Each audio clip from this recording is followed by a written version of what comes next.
द्रौपदी के साथ उसका मेन चीज ये है कि उन्होंने एस्ट्रल ट्रैवल उस समय किया था। हाँ, तो द्रोणाचार्य ने किया था। वो तो हर जो ऋषि मुनि थे हमारे, मैं बताऊं, आज भी हमारे हिमालय में जाओ या बड़े बड़े ऋषि मुनि जो हैं, ये जब एक गुफा में पैक होकर बैठ जाते हैं तो वो स्थूल शरीर को निकालकर सूक्ष्म जगत में जाकर चक्कर पूरी धरती पे चक्कर मारकर वापस फिर अपनी बॉडी में आ जाते हैं। ये ट्रैवल, मगर कौन सी ट्रैवल?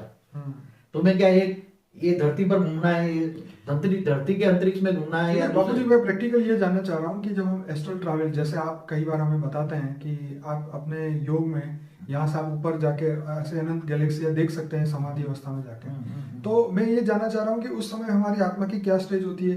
क्या हमारे थॉट्स ट्रैवल करते हैं, या हमारा सूक्ष्म शरीर ट्रैवल करता है, या हमारा कारण शरीर ट्रैवल करता है, या हमारी सोल ट्रैवल करती है? देखो, आत्मा की स्टेज उस टाइम पर क्या होनी चाहिए, पहले एक बात बता दो। हाँ, ये कब बनता है और कौन कर सकता है? जैसी तरह मैं समाधि अवस्था में जब जाता हूँ तो आम ऋषि मुनि भी पहले समाधि अवस्था जाते हैं ना, राइट। मगर उनकी समाधि अवस्था में मैंने ये पढ़ा हुआ है हिंदू शास्त्रों में कि ऋषि मुनि की जो समाधि अवस्था होती थी वो क्या करते थे, तो उसकी जो पूरा सात सात सारे चक्र खुल जाते थे। मूलाधार चक्र से लेकर आज्ञा चक्र में आत्मस्वरूप में आ जाते थे, और आत्मस्वरूप में स्थित होकर अपने इष्ट देव को याद करते थे, या जिसको याद करते थे उसको याद करते करते उसने उसी के अंदर खो जाते थे, उसी के रूप को याद करते करते उसी में मय हो जाते, लवमय हो जाते थे। ठीक है।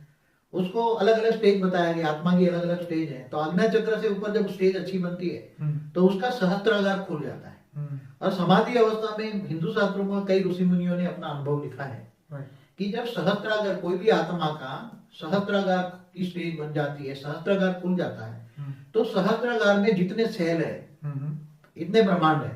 ओके। तो हर सेल खुल जाता है तो अनंत कोटि ब्रह्मांडों में तुम खुद जाके ट्रैवल कर सकते हो। ओके। तो ये ऋषि मुनि जब सहस्त्रागार में चले जाते थे तो उसकी आत्मा दसम द्वार, उससे ऊपर वो दसम द्वार में आत्मा निकलकर पूरे अनंत कोटि ब्रह्मांडों में घूम फिर कर आकर वापस प्रवेश कर सकती थी, और अनंत कोटि ब्रह्मांडों में कनेक्शन रख सकती थी। और इससे भी वापस आएगा तो आज्ञा चक्र में आया, आज्ञा चक्र नीचे चक्र में आ गया तो देवान में आ गया। तो ये देवान से परे जाना ये समाधि अवस्था है। क्या है? देवान से परे जाना। मगर ये कौन कर सकता है? जैसे ऋषि मुनि है, ये जब जंगलों में गुफाओं में अकेले चले जाते थे, ये साधारण ऋषि मुनि भी नहीं कर सकते थे। बहुत पहुंचे हुए ऋषि मुनि होते थे जिनको पूरा तीनों कालों का ज्ञान होता था, जिसको अनंत कोटि ब्रह्मांड का ज्ञान होगा। पूरा पहले तो ज्ञान होता है ना, अनंत कोटि ब्रह्मांडों का ज्ञान है। ये हर मतलब शिव महाशिव प्रलय सारा ज्ञान होता है, मतलब वेदों उपनिषद से भी परे का ज्ञान होता है, परम ज्ञान, जो उनके पास परम ज्ञान आता है।